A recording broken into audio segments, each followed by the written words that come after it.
Welcome to Beyond Your Wildest Imagination. This is a podcast about life after addiction, where we sit down with local guests from the Cowichan Valley who share their powerful stories about getting sober, staying sober, and how good life can get. We have an incredibly inspiring guest today with us, Trent G from the Cowichan Valley. He's not only overcome addiction, but he's a cancer survivor as well. And now he's running ultramarathons. I hope that his story reminds all of us to never give up, no matter how hard life can get. Trent G, welcome to the show. Hi, Brandon. Thank you. Yeah. You know, our listeners at home, we want to try to connect with them. And what we're doing here on this podcast is talking about life after addiction. But within that framework, the way to connect to listeners is to talk about how bad it actually was out there. I know firsthand that to get where you're at, it takes baby steps. And I want to go back a little bit further and talk about what life was like in active addiction. How did that unfold for you? Just to shed light a little bit, to open the window and look into some of the struggles and challenges that you faced. And how did that start for you? Well, knowing what I know now, and I didn't know it then, it started as a little kid, stealing money out of my parents' change jar to get chocolate from the chocolate store on almost a daily basis and being crafty about it so they wouldn't notice. There was a time when I got caught stealing my mom's diet supplements because they were chocolate. And I thought I'd be smart, and once I had gotten caught, I would take them out of the bottom tray because there was like a box of chocolates. And again, caught again. I got caught stealing my sister's gripe water. Being crafty about that, I would steal it again, but I would top the bottle up with water. And my sister is healthy today, so it didn't do too much damage to her back then. And I didn't realize that there was, I just thought that was just me being a little kid and doing things I shouldn't. As life went on, I was from a small town in southern Alberta, and drinking was the game. So I did a lot of that. And I can remember a time when I couldn't do certain activities unless I was drinking, and I didn't think it was possible. Life would go on. I'd have a child and get married and then divorced and married again. And I moved out of that town. I didn't really, being in a small town, everybody knew what I was up to, and I didn't want that. So I had this calling to move out to the West Coast. It didn't really happen right away. So I moved to the interior with my job. I was able to transfer. And I lived there for a couple of years with my child and wife at the time, and then I decided to do something different, and I ran away with someone, not being a good person, and I got to Vancouver Island. That lasted about 6 months, and that relationship totally fell apart. I was heading for bankruptcy at that time, and I hadn't really tried hard drugs. The hard drugs was about to come. After that relationship had fallen apart, my son had moved out to Alberta with my parents, and it gave me a bunch of freedom that I didn't know what to do with. I was still working, but I was, going out to the nightclubs every night, and the drugs had started. They presented themselves, and I had found something that I really liked. It was a lot of fun, and life went on. As life went on, I found it more difficult to go to work. I'd spent a lot of time with this company that I was at, and I made the decision to go out on my own.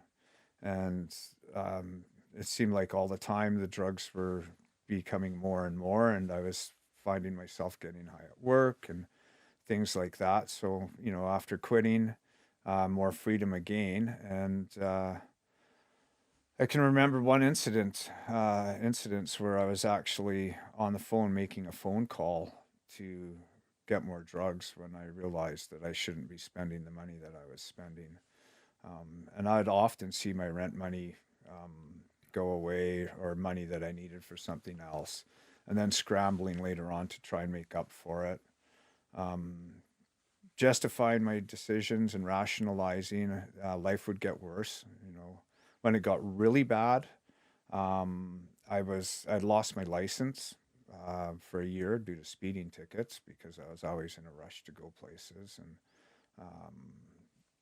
and just other things were starting to go to pawn shops with my tools and things like that, which I never thought I'd ever see myself do.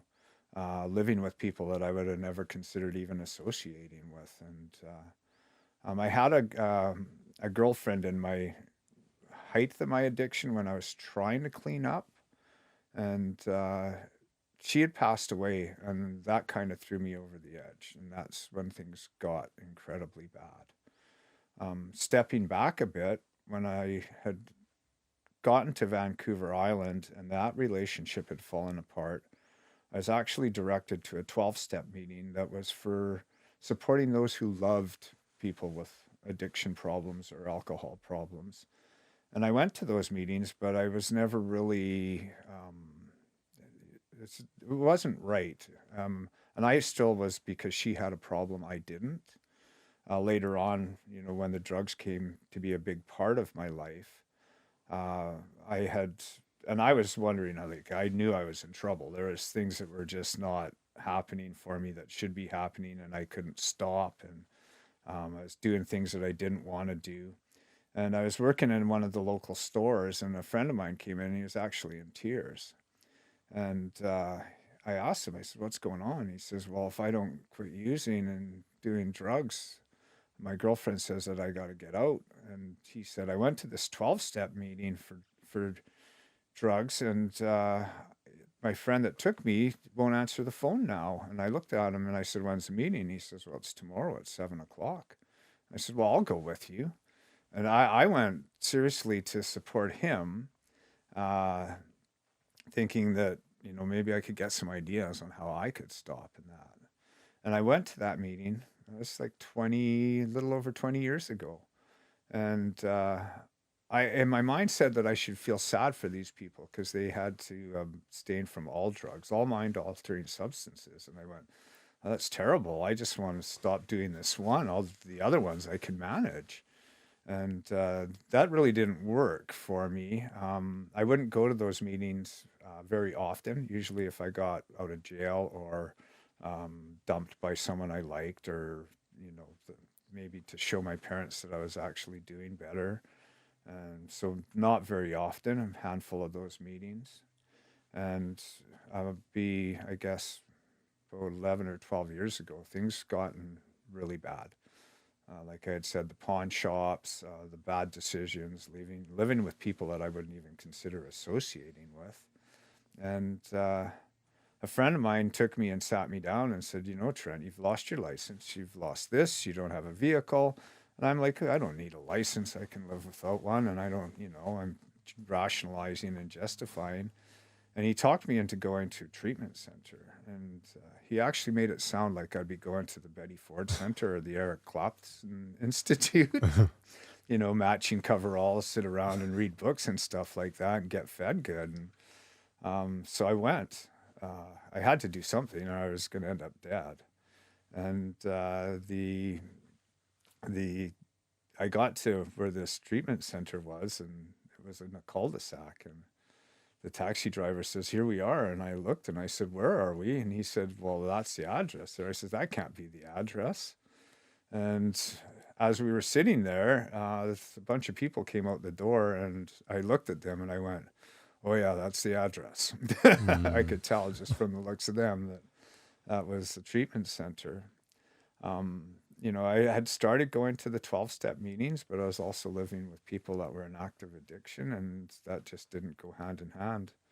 After the treatment center, through their guidance in that, I had started going to 12-step meetings every day. One of the things about being on Vancouver Island was that I could find a meeting every day to go to. And I did all of the suggestions that they had told me to do, except for a few that were a little bit more tougher. And I made it 3 months, which was amazing for me. And my life was starting to feel pretty good about that. Definitely very empty. I had a 1 day relapse and I broke my ankle. It was very difficult going back to the 12-step meetings to say that, but I knew that I had to, or my life was just going to get worse. I mean, one relapse 1 day and a broken ankle is not a good track record. Then I went and got another 3 months, and I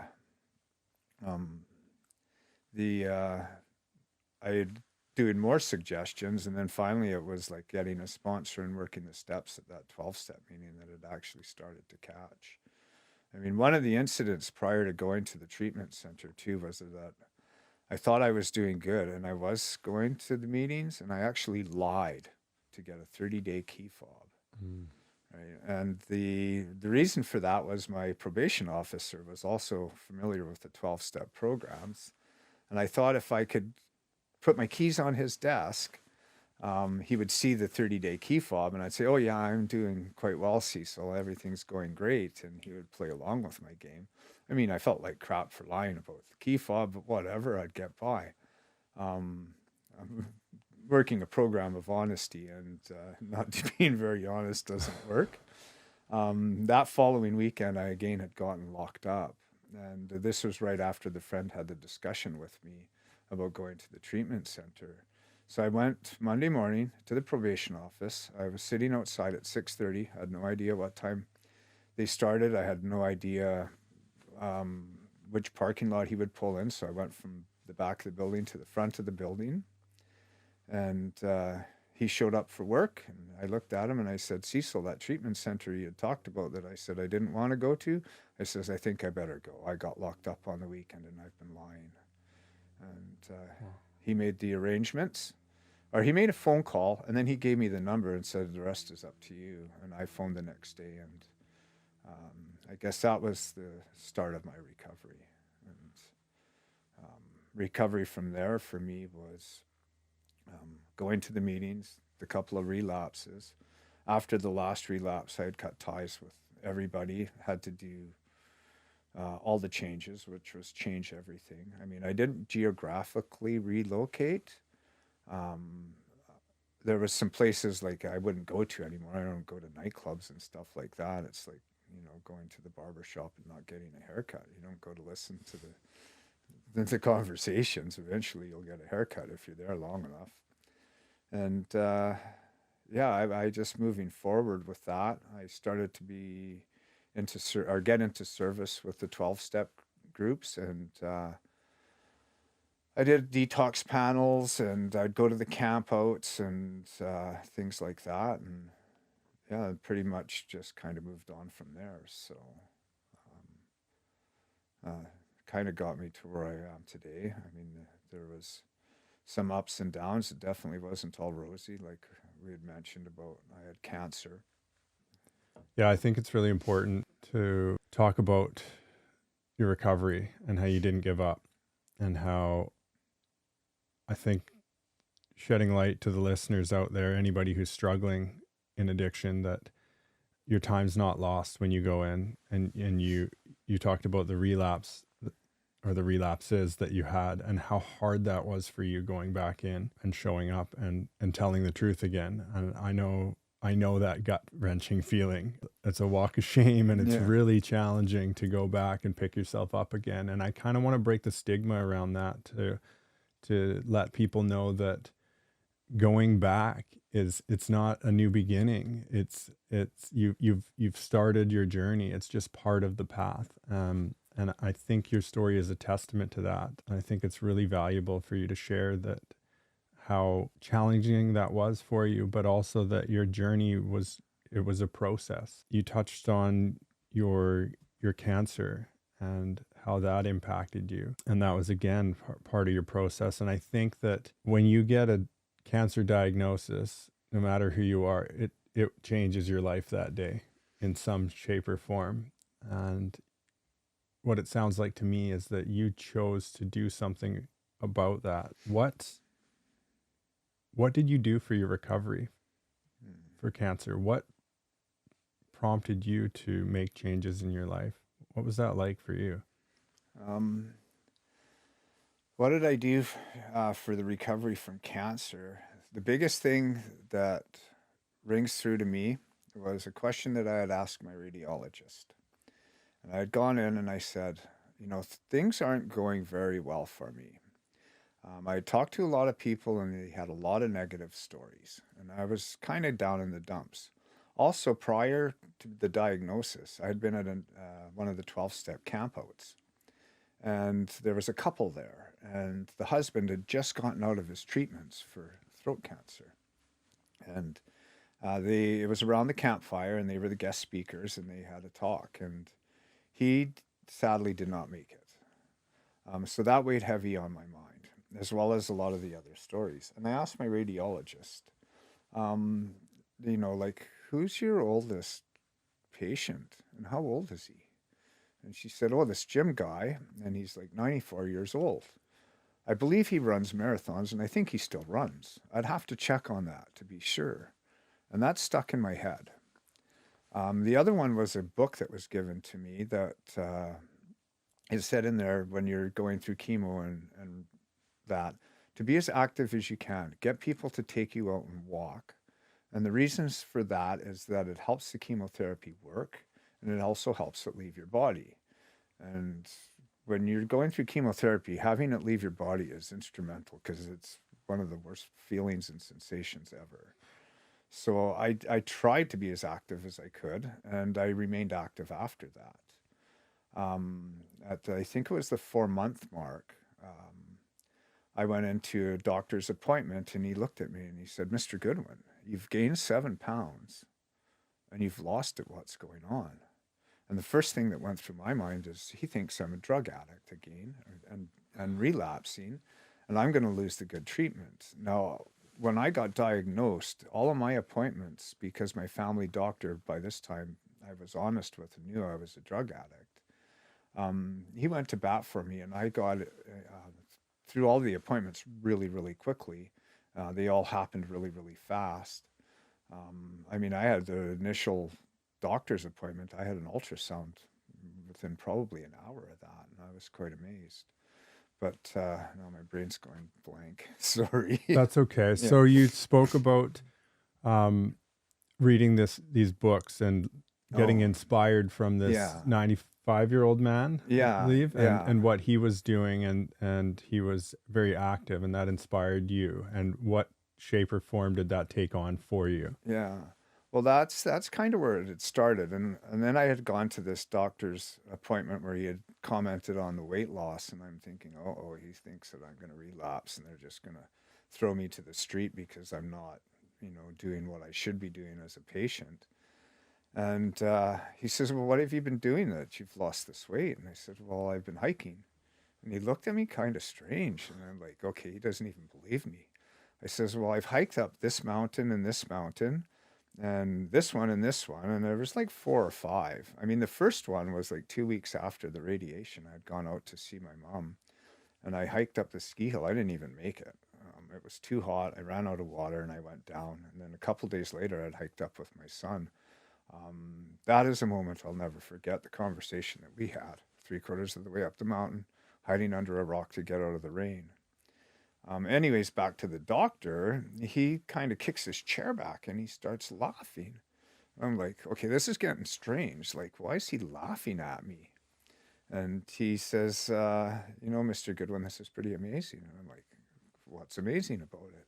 He says, in the 3 or 4 months you've been doing all of this, he says, anybody else that's been a patient of mine that's going through this is still getting, or they're just getting out of bed.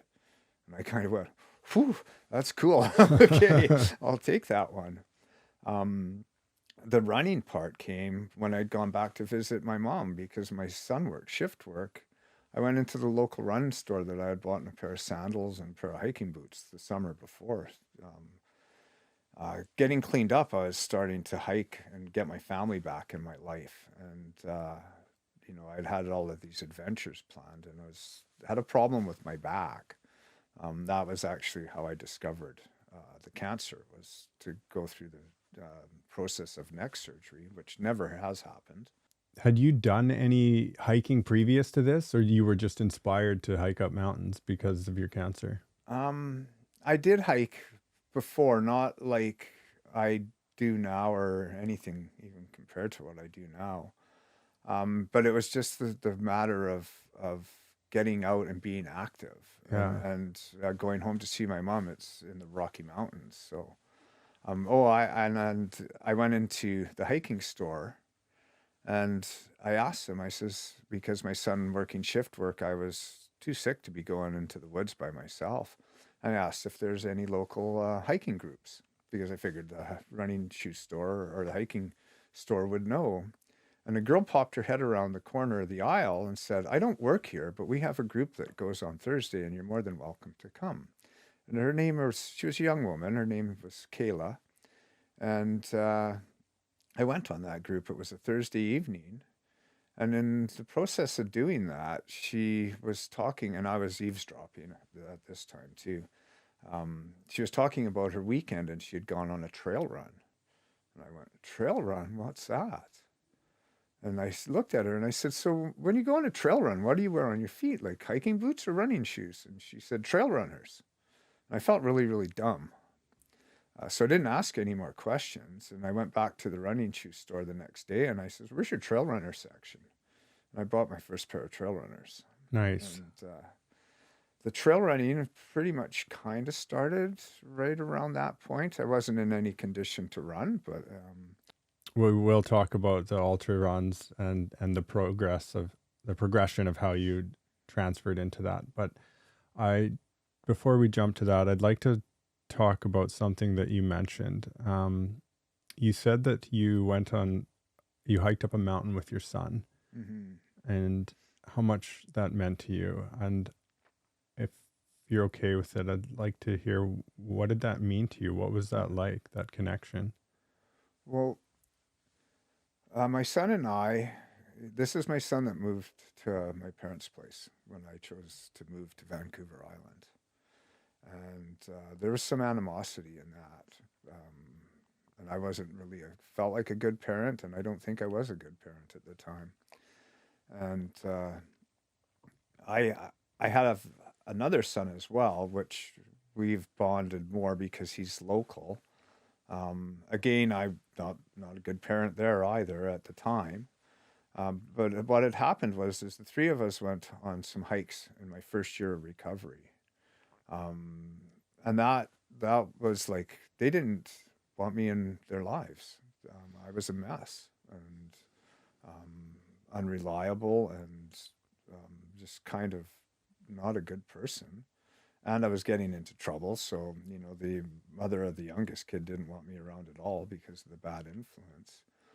And my family out in the Rockies had kind of written me off because, they were just waiting for the letter or the phone call saying that I was dead. And I've actually had friends tell me that one of my relatives actually had told them that he wasn't doing very good. We're expecting a phone call. So my oldest son, he got into recovery before I did. And I thought, well, I better smarten up. So on the hikes going out to, in my first year, was kind of like a rebonding of family. And the hike going up the mountain, it was the local ski hill in the Crow's Nest Pass. And we did probably 3/4 of the way up, and it started raining, and we found a spot to hide under a rock, like it's a big rock, and get out of the rain. And we just talked. I can't even remember what the conversation was. And it stopped raining, and he says, "Okay, well, I'm going to head back to the house." And I said, "Okay, I'll meet you there, but I'm going to the top of the mountain because I haven't come this far to not finish getting to the top of the mountain."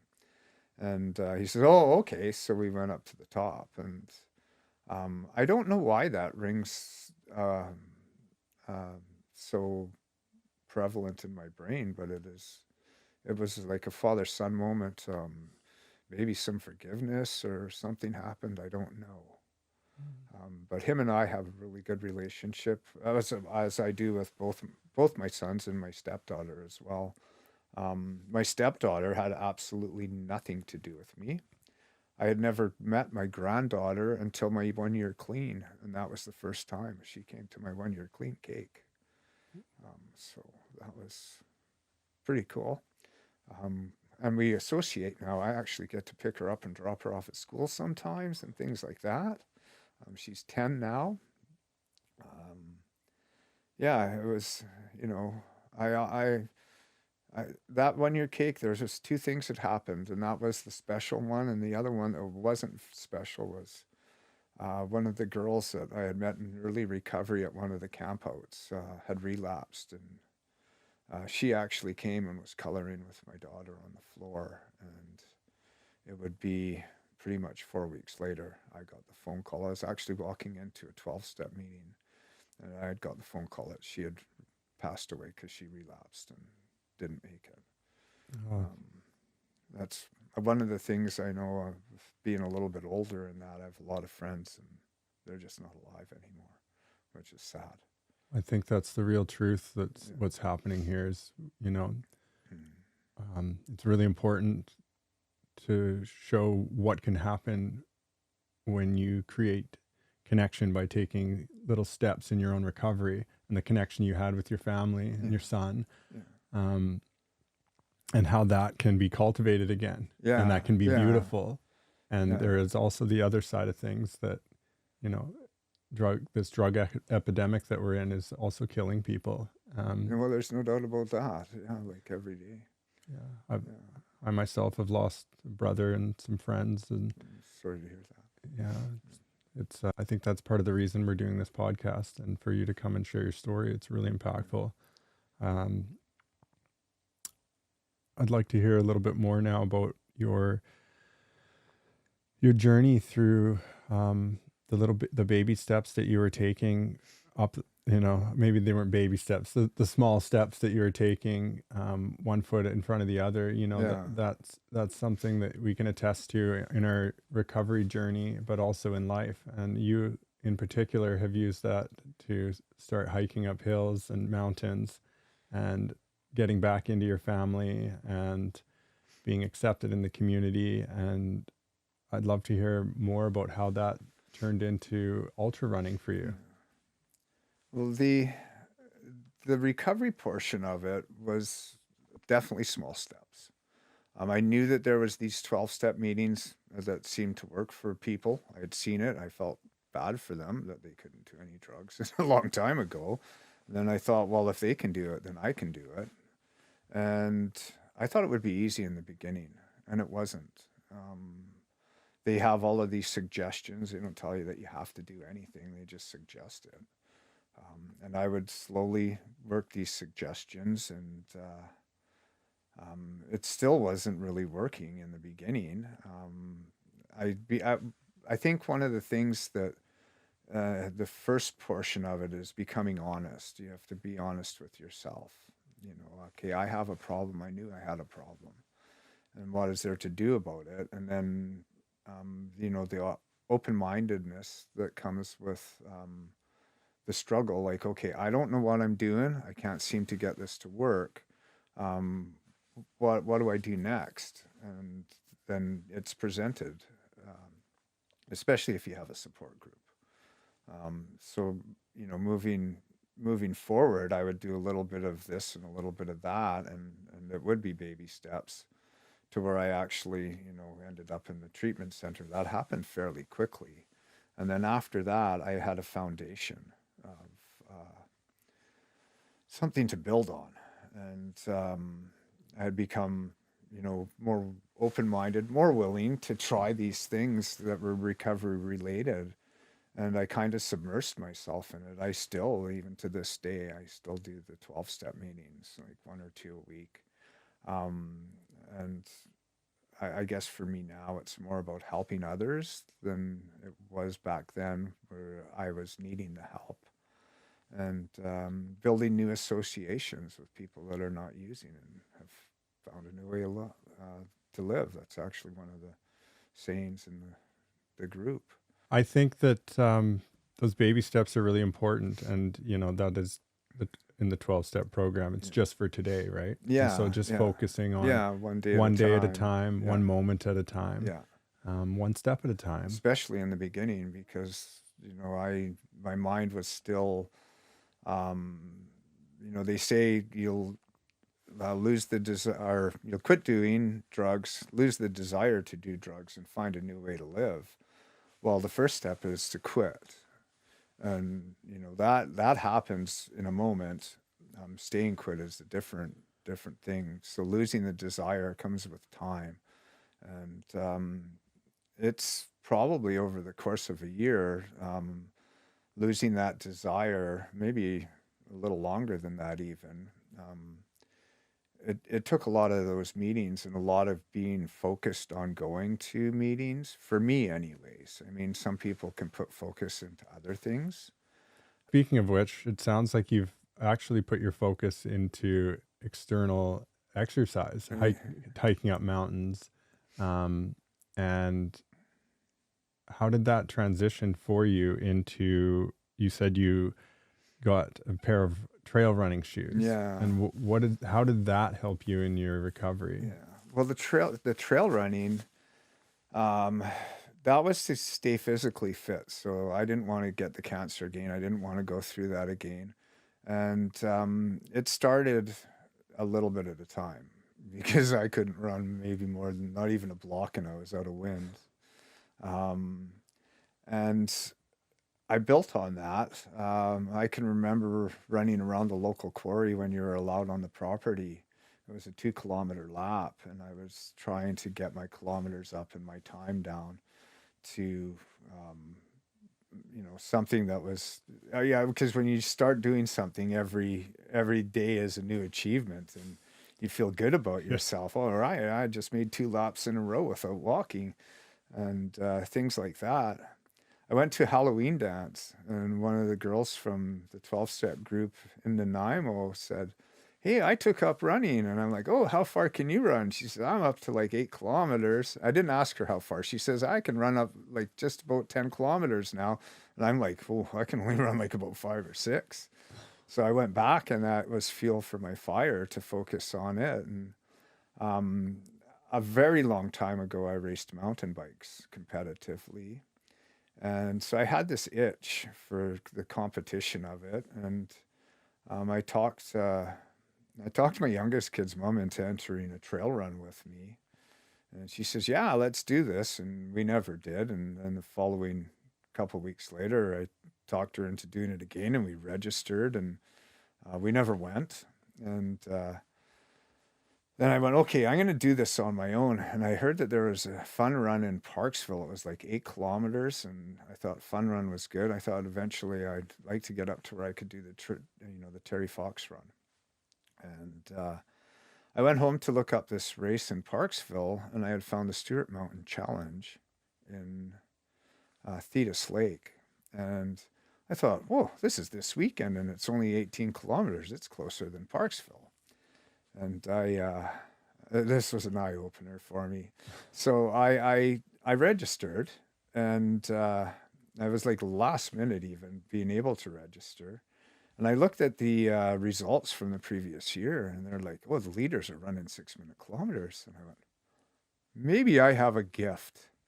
And I thought, I'm going to give this a try. So I showed up, and I really wasn't in running gear because I didn't know. So I sort of looked, maybe I would like to refer to myself as the homeless person taking up running, because it totally looked out of place. And I proceeded to run when the starting line went, and I thought this was great. And right away, I knew I didn't have a gift. And about halfway through, I was almost vomiting up against a tree. And I was really struggling, and but I'm going to do this. And I did the 16 kilometers. I got in, and I could barely run 16 kilometers. And there was a hill at the 8-kilometer mark that was just amazingly tough. Anyways, I right at the end, I think I might have ran off course a bit and got missed by the sweeps. And when I crossed the finish line, they were actually, I refer to it as half an hour after last place. And everybody, they were doing the awards, and the announcer doing the awards says, "Hey, we have one more runner coming in, and it's so and so." And somebody ran up and gave me their medal and a bowl of lentils. And I thought to myself, I only got one direction to go. So I've started entering more races and longer races, and built on it from there. I still don't think I'm a strong runner. However, I've got the endurance part of it down. I get concerned with sometimes that people in the my recovery group will think that I'm acting out on my addictions with some of the distances that I run, because I run hundreds of kilometers a month. I do work the steps, and I do have a sponsor, and I do go to meetings all the time. So I like to view it as a healthy alternative. And I often think other people just, they should start doing something different, but I keep that to myself generally, because that would be rude. And yeah, so in the last 5 years of running, I've gone from, maybe being able to run 100 meters to losing terribly at the Stewart Mountain Challenge. This year was probably my best year ever. I've really struggled with some of the longer distances. So I had registered for the shorter ultras instead of, I like to register for races and live on Fantasy Island, not Vancouver Island. I registered for the shorter distances. With the first long distance race was the Prairie and Harriers Elk Lake Ultra, which I did with a friend. And then the real challenge was the 80-kilometer or 50-mile Sinister 7 in the Crow's Nest Pass. And I thought if I could finish that, then I'll up the distances on the other races that I had entered. And I did finish. It was a challenge. I did a lot of walking at the end, but they give you ample time. And then the next up was the Canadian Death Race. And that was difficult. That was the game changer for me, because I had to run at distances that I normally wouldn't be running at. I didn't even know I could run that far. How It was far is that? 118 kilometers. Wow. They give you 24 hours to do it, and I did it in 23 hours, 45 minutes. And we ran the last 10 kilometers because the lady at the aid station, well, they kept telling me, like, if you can get to the transition area 4, you can pretty much walk the rest of the way, but they don't know how slow I walk. I just kept pushing and pushing. And then we were kind of casually, me and this guy from the army, he had only ever done a 28K race before. We're casually walking, and somebody says, we asked how far it was. We thought it was 5 kilometers. And they said, no, it's 10. And we'd already walked 2.5. And we're like, oh my goodness, we have to run. And I'm like, we can't just run a little bit. We have to run. I says, or I won't make it. And he says, okay, well, I'm happy following you. And this guy's like 23. And I'm like, well, I should be following you. In the end, he did pass with about 2 kilometers left to go.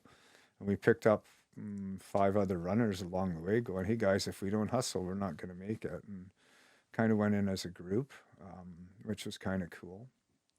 That made me feel really good. 118 kilometers is not a short distance. That's incredible, Yeah. Trent.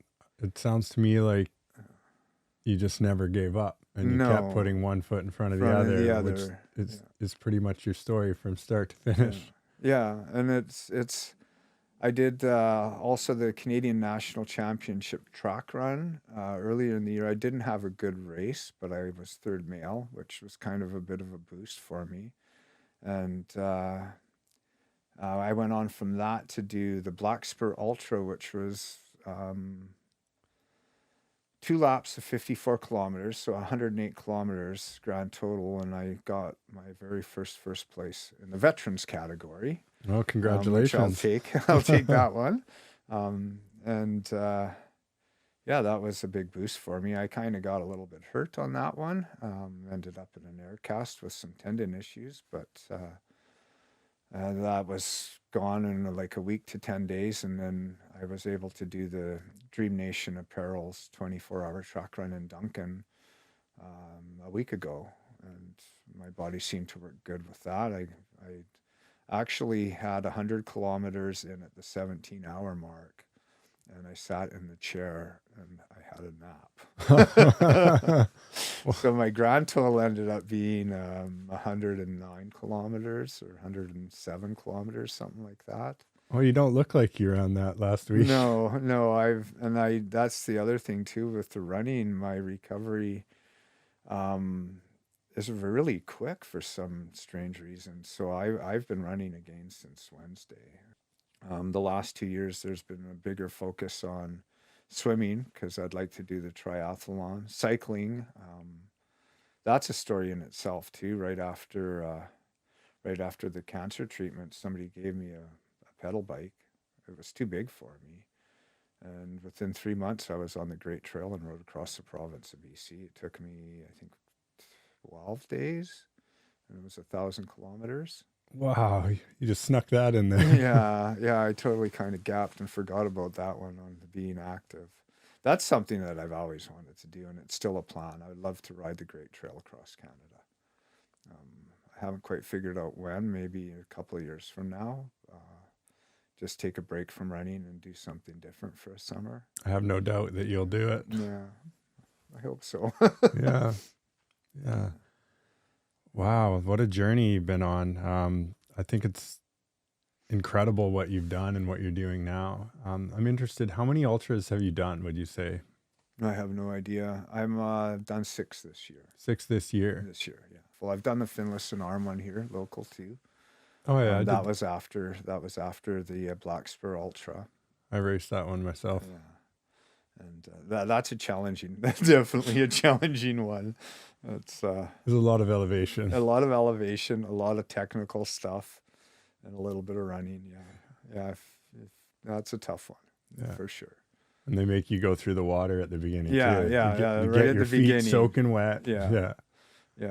What's next for you, Trent? Well, I have one more ultra this year, and that is the Dark, which is in a coal mine, and it's in the tunnel. So you're 250 meters in, 250 meters out, and repeat. And it's 24-hour. I've done it once before, and I'm looking forward to it because it's a coal mine that's in my hometown, and it's a coal mine that my family worked in. It hasn't been mining coal since like the 1920s, but my ancestors have worked in that coal mine, which is kind of interesting. And so I look forward to that. Next year, I'm going to up my distances. The goal is to do a 100-miler, the Fat Dog, which is 120 miles. And if I still have a body left after that, I'll probably do the Divide 200. And what's the longest distance you've done up until now? 124 kilometers on the track. Okay. So I still have a ways to go, so to speak. If there was any message of hope that you could share for our listeners, anyone out there struggling in active addiction or going through the revolving door in and out of treatment, in and out of the rooms, what, particularly from your story and your life, like what is your message to them? I think my message would be, if you're struggling, find a support group. Like for me, it was the 12-step meetings. There's other ones out there. I can't remember the names of any of them, but find a support group. Trying to do it on my own, it wasn't possible. And there's no shame in finding a support group. There's no shame in admitting that you can't do it on your own. It's like coming back from a relapse. There's no shame in going back to the meetings. I mean, it feels like crap and you don't want to do it, but the real shame is staying out there in active addiction. So find a support group, go to as many of the meetings as you can, check out different support groups. Treatment centers are great, yes, but they're a specific set of times. It could be a month, 3 months, or a year. But after that, the support groups. And once you get some time in, keep going, because then you can help other people. I mean, a lot of those support groups are dependent on people helping others.